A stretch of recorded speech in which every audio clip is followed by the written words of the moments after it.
Salut, alors je vais vous proposer un exercice là aujourd'hui, c'est de faire une navigation par onglet. Donc comme vous voyez ici, c'est une navigation que vous devez sûrement connaître. Donc en fait, sur les sites internet, on peut mettre plusieurs contenus empilés les uns sur les autres, et quand on va cliquer sur les différents onglets, on va arriver sur les différentes pages en fait du contenu. Donc là, je vous l'ai symbolisé à peu près. J'imagine que vous comprenez le fonctionnement. Vous avez déjà dû rencontrer ce type de navigation. Donc je commence déjà en me faisant deux fichiers, un fichier index.html ainsi qu'un fichier style CSS. Donc vous aurez compris, un pour la structure et un pour la mise en page.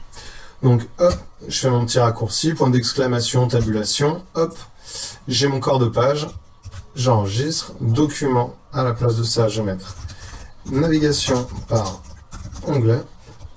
Ok, et puis là on va se mettre en FR parce qu'on est des Français.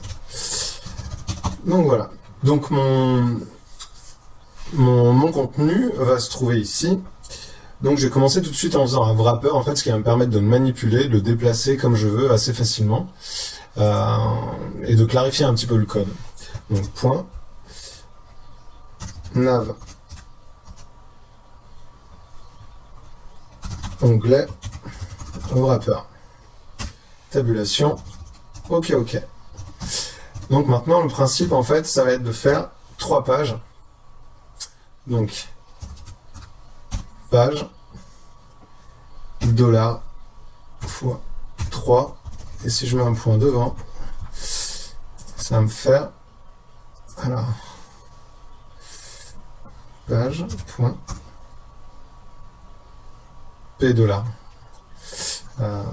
page 3. Alors du coup ça va me faire 3 éléments qui auront comme classe page, et ils auront une classe supplémentaire qui va être page 1, 2 et 3.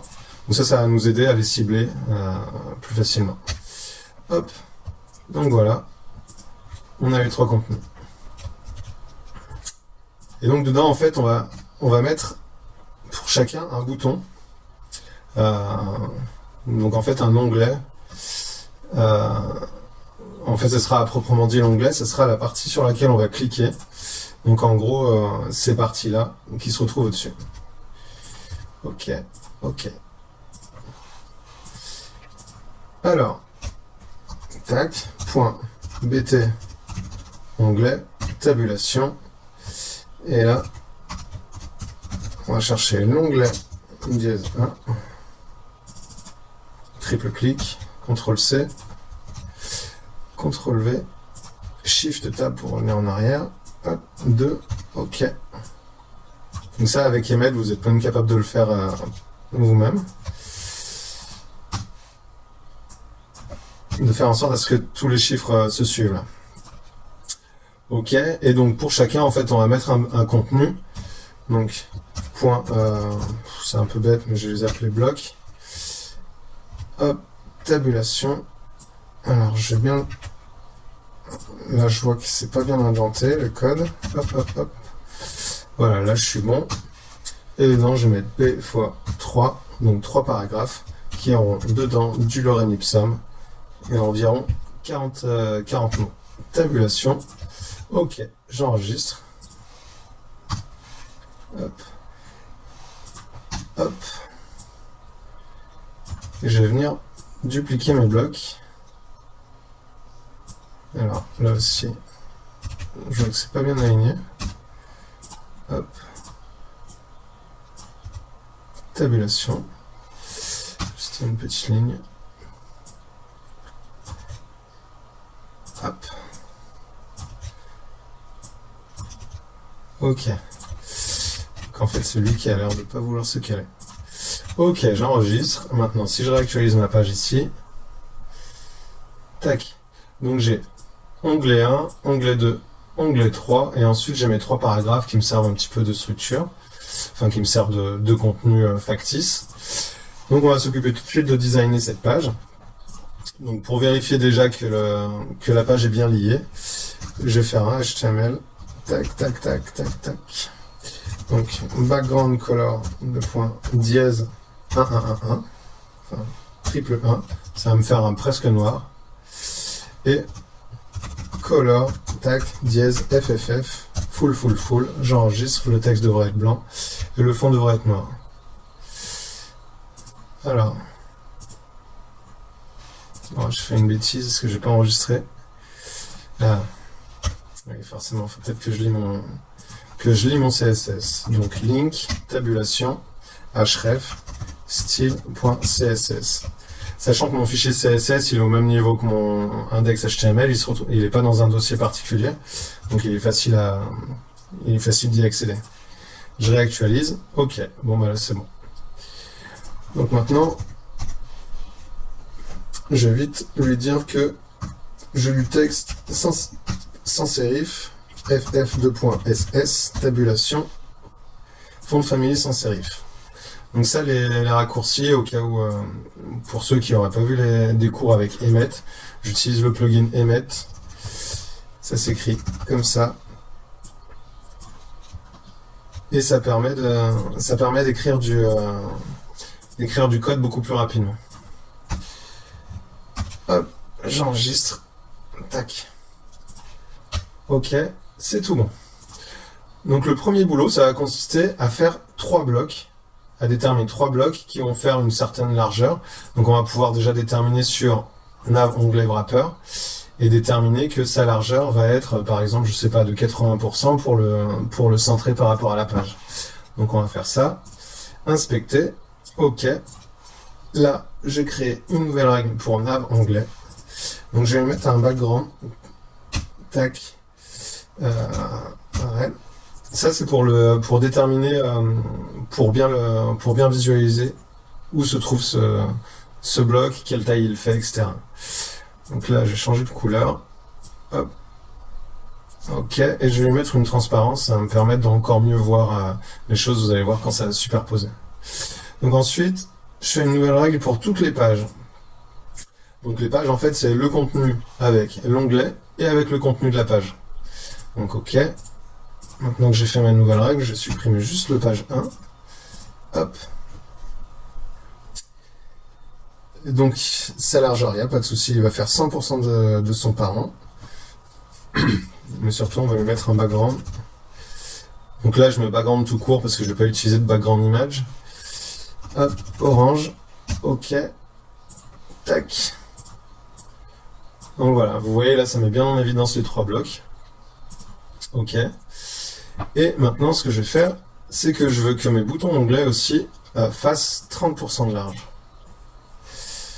Donc, background color, tac. Red. Donc en fait on va plus aller sur yellow. Ok. Ok. Donc après le but du jeu, ça sera que ces 3 blocs se superposent et que chaque onglet ait sa propre position. Donc on va gérer ça. Donc le premier truc, c'est que on va dire que nav onglet wrapper va faire une largeur de 80%. Ok. Et du coup, on va lui mettre un margin 0 auto pour le centrer sur la largeur. Vous voyez là, hop, à gauche et à droite, il a les mêmes marges, puisque ici, on a margin top 0, margin right auto. Donc là, j'ai simplement déplié cette propriété. La margin regroupe margin top, left, top, right, bottom et left. Donc on voit que sur les côtés, en latéral, on est en auto, donc c'est le centre. Voilà, voilà. Hop. Donc maintenant, ce qu'on va lui dire aussi, c'est que les 3 blocs vont se superposer. Pour qu'ils se superposent, en fait, on va les mettre en position absolue chacun. Donc, pour chaque page, hop, position absolue, tac. Donc là, maintenant, ils sont bien superposés les uns au-dessus des autres. Je veux qu'ils soient tout en haut et tout à gauche. Donc, top 0, on est OK. Et left 0. Hop. Et là, on se rend compte que en mettant left 0, il est sorti de mon... Alors, j'ai diminué un peu encore ça pour qu'on s'en rende compte. En fait, le nav onglet, là, il fait 0 de haut. En fait, il n'a pas pu calculer son contenu parce qu'il n'avait pas parce que en ayant une position absolue, les blocs pages ont sauté et se sont retrouvés arrêtés uniquement par body. bloqué par body. Donc pour faire en sorte à ce que nav onglet bloque les différentes pages, je vais le mettre déjà lui en position relative. Hop. Donc là vous voyez, si j'active ou désactive position relative, là on se retrouve avec un nav onglet, le bloc nav onglet qui va bien capturer l'ensemble des pages. Alors maintenant qu'on a tout ça, ok. Les boutons onglets, en fait, je veux qu'ils soient les uns à côté des autres. Et je veux qu'ils fassent 30% de largeur. Donc W, 30%. Ils font tous 30%, sauf qu'en fait, ils se superposent tous ici. Si on regarde, hop, on voit qu'il y a dièse, 1, 2, 3. Donc, ce qu'on va faire, c'est qu'on va cibler plus spécifiquement le BT onglet de page 1. Point, page 1. BT onglet, hop. Donc là, en gros, je vais cibler le bouton onglet qui se trouve dans le bloc page 1. Hop. Donc celui-là correspond. Vous voyez qu'il est bien sélectionné. Je vais dupliquer.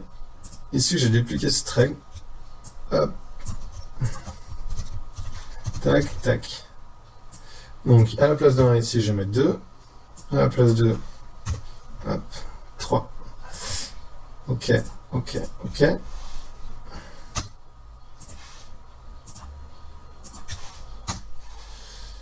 Tac. Donc pour les différencier, je vais leur donner un background qui aura une couleur différente. Donc background de point red.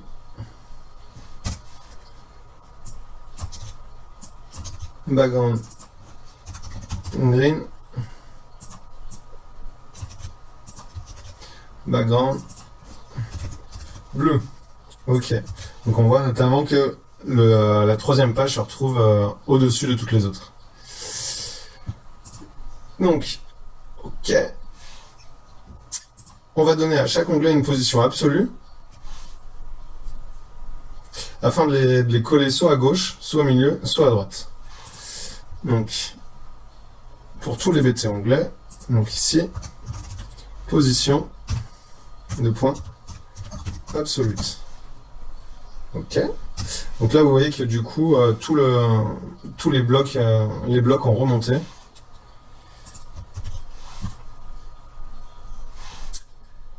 Et maintenant, on va dire par exemple que pour l'onglet de la page 3, sa position par rapport à droite est right 0. Hop. Donc vous voyez, là l'onglet se retrouve maintenant à droite. Là, on va leur dire aussi surtout de texte-aligne de point center. Voilà, ce sera un peu plus esthétique ici pour les différents onglets. J'enregistre. Hop. Donc là, je vais me dépêcher déjà de dupliquer tout ce code. Parce que si je regarde en fait sur mon serveur, j'ai pas grand chose dans mon code HTML. Hop. Donc CTRL A, CTRL C, CTRL A, CTRL V. J'enregistre pour avoir la petite croix à la place du rond. Tac, il enregistre. Je réactualise. Hop. Ok. Bon bah, ce qui s'est passé, c'est que j'ai bousillé. Hop.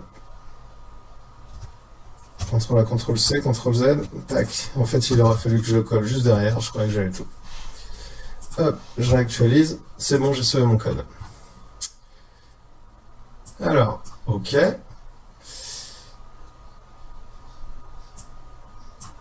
Et maintenant, on va centrer l'onglet numéro 2, inspecter. Donc, hop, hop. Je sélectionne ma page 2, je cherche le bouton onglet, et lui particulièrement, donc page 2 onglet, on va lui mettre une margin 0 auto. Est-ce que ça marche? Non, ça marche pas. On va lui mettre une position, non, ça va pas marcher. Donc on va lui mettre un left 50%. Tac. Donc là, il se retrouve, son point à gauche se retrouve à 50% du bloc. Et du coup, on va lui faire un translate, un transform. Hop. Transform. Translate sur X. à moins 50% de sa propre taille. Et on est OK. On a bien les onglets qui sont répartis. Alors,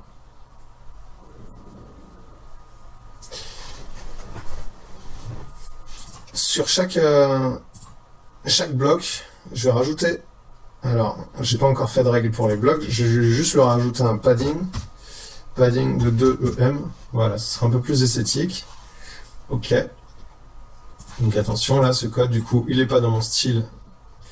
Il n'est pas dans ma feuille de style CSS. Je vais vite le recopier. Hop. Et je vais le caler à un endroit qui semble un peu correct. Donc, peut-être après avoir stylisé les boutons. Donc ici, tac, hop. Tous les blocs vont avoir un padding. J'enregistre. OK. Tac. Je reporte sur ma feuille de style la vraie. Et c'est bon. Inspecter. Alors, je vais en profiter aussi pour le nav onglet wrapper. Je vais mettre une marge en fait de 2 EM. 2 EM. Ouais, forcément. Hop, CTRL X. Donc on va dire que sur la hauteur, il aura 2 EM. Et ça sera en auto sur la largeur. OK. Alors.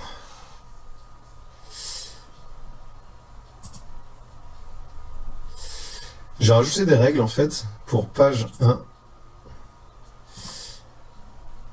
page 2 et page 3. Donc je retourne dans ma feuille de style. En fait, c'est simplement pour leur donner des couleurs, pour mettre en évidence le fait qu'elles sont superposées.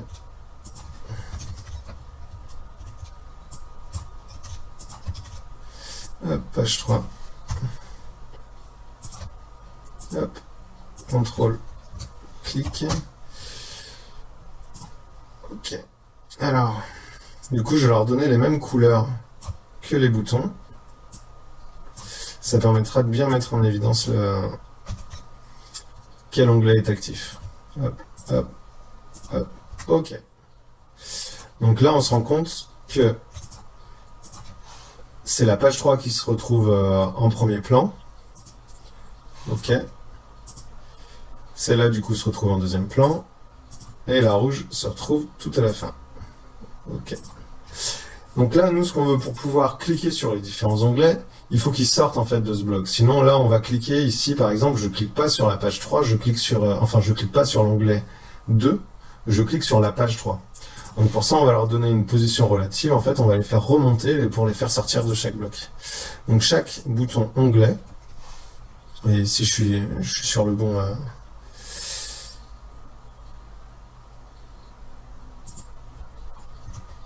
sur bouton onglet, on va les faire bouger sur leur hauteur. À la verticale, on va les faire remonter d'une certaine taille. Donc on pourrait même utiliser transform, translate sur Y, et dire à moins 100% de leur propre taille. Et du coup là on se retrouve OK, bien positionné. Alors on voit que l'onglet numéro 2, il n'est pas remonté. C'est parce qu'en fait lui il a déjà un transform translate ici sur X. Donc ce qu'on va faire, c'est qu'on va faire un translate tout court pour qu'il y ait deux propriétés. Hop. Donc 0 ici pour chacun. C'est virgule.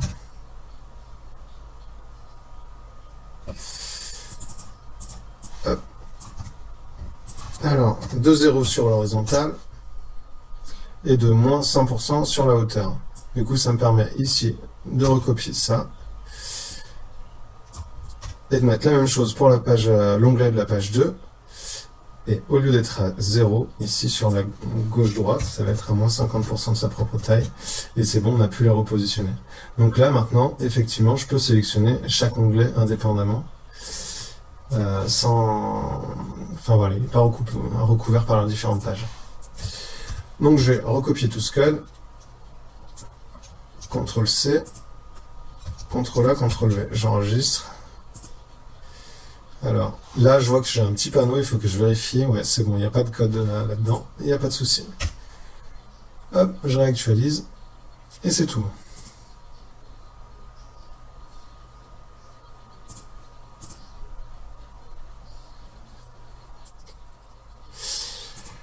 Alors, maintenant, on va pouvoir commencer à travailler sur le JavaScript. Donc déjà, j'ai importé script, tac, j'ai importé la bibliothèque src, tac, tac, j'ai importé la bibliothèque de jQuery. jQuery, alors c'est le CDN que je vais chercher, donc c'est la bibliothèque en ligne, le lien direct vers la bibliothèque de jQuery. Bon, vous connaissez le topo, je vais prendre la version unifiée. Alors, j'ai copié l'adresse du lien, hop, et je vais la coller là. Ok, j'enregistre. Et donc maintenant, je vais pouvoir créer mon texte, mon script de navigation par onglet. Donc script, tabulation, src égale, tac tac. Donc dans un dossier JS, j'aurai un script qui s'appellera nav onglet. J'enregistre nav onglet, pardon, point JS. Et j'enregistre. Ok, c'est bon, c'est enregistré. Donc pour ça, il va falloir aussi surtout que je crée ce fichier. Donc j'ai copié le nom de mon JS pour être bien sûr de ne pas faire de faute d'orthographe. Hop, et là, dans mon dossier, j'ai créé un nouveau dossier, donc JS. Et dans ce dossier JS, je crée un nouveau fichier qui va s'appeler navonglet.js. Ok. Tac. Donc là, il m'a bien ouvert l'onglet.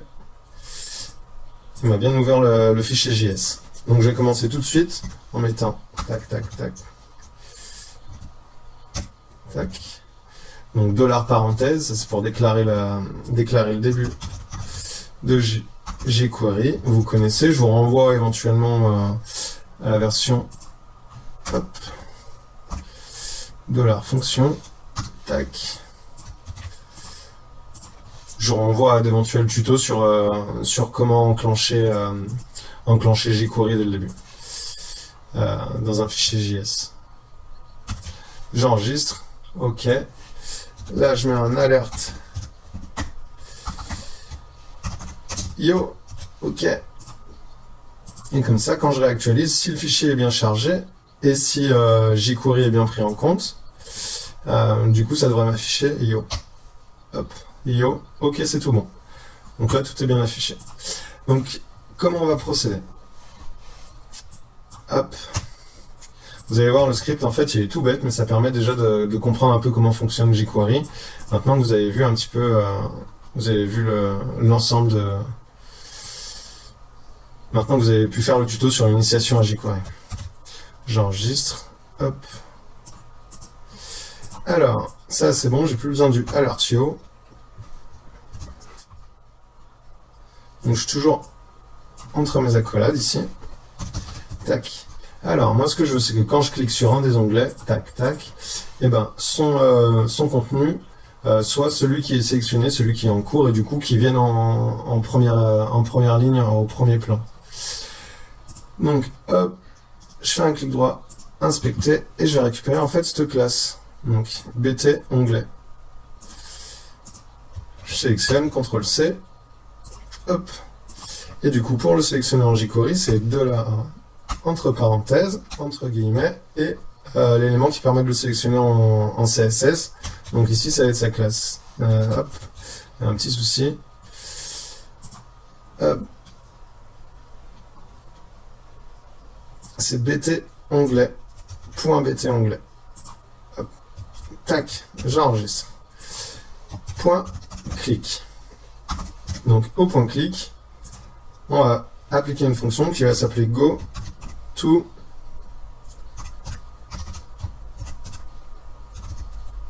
onglet.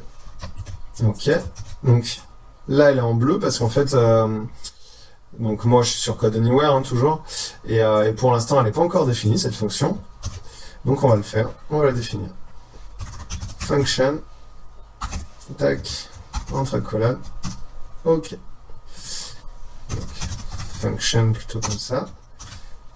Et je copie-colle, go to onglet. Tac. Donc là le but du jeu, ça va être que quand on clique dessus, on va aller chercher, inspecter, alors, voilà, quand on clique sur l'onglet, on veut que la page, donc celle-là, vienne au premier plan. Si je clique sur cet onglet, cette page va venir au premier plan. Donc pour ce faire, en fait, il y a un sélecteur que vous avez peut-être déjà vu. Donc, c'est parent. Alors, pour sélectionner le bouton courant, donc sur chacun, quand on va cliquer dessus, ça va enclencher la fonction. Donc pour vérifier que ce soit bien sur l'onglet courant qu'on va cliquer, en fait, ça va être 10. Voilà. Ça, en fait, c'est l'équivalent, enfin, $10. C'est, il représente le bouton sur lequel on a cliqué. Pour vous le prouver, ce que je vais faire, c'est que je vais faire $10.css et je vais lui ajouter un border. Comme ça, vous verrez bien que quand je vais cliquer sur chacun à leur tour, ils vont avoir un border. Donc, border, virgule. Alors, je ne me rappelle plus de la syntaxe, mais on va essayer comme ça. Donc, tac, on va mettre en blanc, on va mettre 4 pixels en solide. J'enregistre. Ok, je réactualise. D'accord. Donc là, normalement, quand je clique sur cet onglet, il devrait avoir un contour blanc. Eh ben, c'est ce qui arrive. Mais les autres, ça ne leur arrive pas parce qu'en fait, ils sont pas ciblés par cet événement-là. Pour l'instant, j'ai pas eu de clic sur cet onglet, donc $10, il n'a pas encore été enclenché. Si je clique sur l'onglet 3, hop, là, il se retrouve avec une bordure, etc. Donc voilà. Donc maintenant, ce qu'on va faire, c'est qu'on va vouloir cibler, en fait, le bloc page qui est le plus près du bouton onglet. Donc pour ça, en fait, il y a un sélecteur qui s'appelle closest. Donc entre parenthèses 10.closest. Tac, tac. Et ensuite, on va aller chercher la classe concernée. Donc ici, ça va être la classe page. Donc, tac, tac, entre guillemets, point, page. Et là, juste pour le test, on va lui appliquer la même fonction, c'est-à-dire CSS, et lui mettre une bordure. OK. Alors, là, on va pas s'en rendre compte parce qu'en fait, ils sont superposés. Si je clique sur l'onglet rouge, en fait, c'est la page 1 qui est... là, on le voit un petit peu parce qu'en fait, ici, on voit qu'il y a un décalage qui est fait et que le fond de la page est rouge. Pour vous le mettre en évidence, je vais simplement enlever le côté, la position absolue qu'il y a sur les pages. Tac. Donc là, j'ai cliqué sur l'onglet 1 et le bloc le plus proche, j'ai cliqué sur cet onglet, et le bloc le plus proche qui avait la classe page se retrouve avec une bordure. Donc en fait, pour ça, grâce à ça, on va se servir en fait de ça pour faire venir au plus proche l'onglet, la page en question. Donc, hop, je réactualise. Tac, pour revenir comme avant, je retourne sur mon fichier JS, et là, au lieu de border, je vais lui mettre un z-index qui va être de 2, par exemple.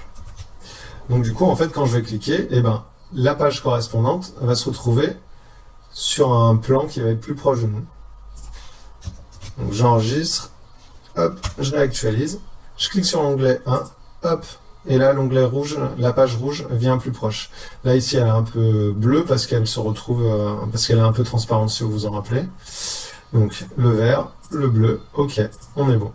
En fait, là, déjà, ça fonctionne. Sauf que là, vous voyez que ça bloque un petit peu. Pourquoi ça bloque? Parce qu'en fait, au final, si on inspecte, ici, ils ont tous un style index 2. Donc, en fait, ils se retrouvent au même plan. Donc, du coup, c'est le dernier qui se retrouve devant. Donc, en fait, ce qu'on va utiliser, c'est simplement la fonction que j'utilise le plus souvent. C'est-à-dire de lui ajouter une classe add class. Et par exemple, on va lui ajouter une classe selected focus.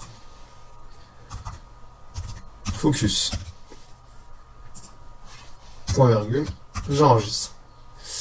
Et donc, la classe focus, elle aura comme propriété, je vais aller dans ma feuille de style CSS, je redescends tout en bas, et on va dire que les pages qui ont la classe focus se retrouvent avec un z-index de 2, point virgule, j'enregistre. Je réactualise, hop. Alors, est-ce que j'ai bien tout enregistré? Add class, focus. Normalement, c'est bon. Hop. Je supprime. Ok. Je réactualise. Alors, j'ai inspecté le code. Normalement, en fait, la page devrait... Eh ben oui. Alors, peut-être que vous allez trouver la bêtise. En fait, c'est que je suis retourné sur 10. Donc, en fait, c'est le bouton qui est à la classe focus. Je recopie, en fait, cette partie du code. Add class, CTRL-C. Je fais CTRL-Z pour revenir au moment où j'ai sélectionné le bon parent avec la propriété closest page. En fait, c'est simplement ça que je vais changer. CSS, je vais le remplacer par add class. Ok, j'enregistre, je réactualise. Donc maintenant, si je clique sur l'onglet, hop, c'est bon, la page rouge vient devant. Je clique sur l'onglet 2, c'est bon, je suis sur la page verte. L'onglet 3, je suis sur la page bleue. Je reclique sur le 1, hop, ça marche plus. Pourquoi ça marche plus? Parce qu'en fait, ici, si on regarde, ils ont tous pris la classe focus, donc ils se retrouvent avec le même problème d'être tous au premier plan. Donc pour ça, en fait, vous allez voir, il va falloir que je dise à jQuery que quand je clique sur l'onglet 1, il se retrouve avec en plus la classe focus, ça c'est ok. Mais quand je clique sur le 2, en fait, je veux retirer la classe focus de l'onglet 1. Donc là, je clique ici, et normalement, en fait, ici, il faudrait qu'il retire focus. Donc comment on va faire ça? On va simplement utiliser la propriété remove class. Donc ici, on a add class focus, qui agit sur la page. Mais en fait, tout bêtement, on va dire que tous les blocs qui ont la classe focus, on va leur retirer la classe remove class focus. En gros, toutes les pages qui ont la classe focus, on va leur retirer leur classe focus. C'est tout bête. J'enregistre, je réactualise. Ok, inspecter. Donc, onglet 1, je clique dessus, hop, il se retrouve avec la classe focus, et c'est la page rouge qui passe devant. Je clique sur l'onglet 2, dans un premier temps, il va supprimer ici la classe focus pour la page 1, et il va le rajouter à la page 2, vous allez voir. Hop, et voilà. Et donc maintenant, tout fonctionne, et quand je retourne sur les différentes pages, et ben là c'est tout bon. Et voilà. Donc là on a fait l'essentiel. Donc voilà, en fait on a tout fini. Donc je vous laisse exécuter cet exercice, et j'espère que ça n'aura pas été trop long et trop chiant. Merci à vous. Ciao.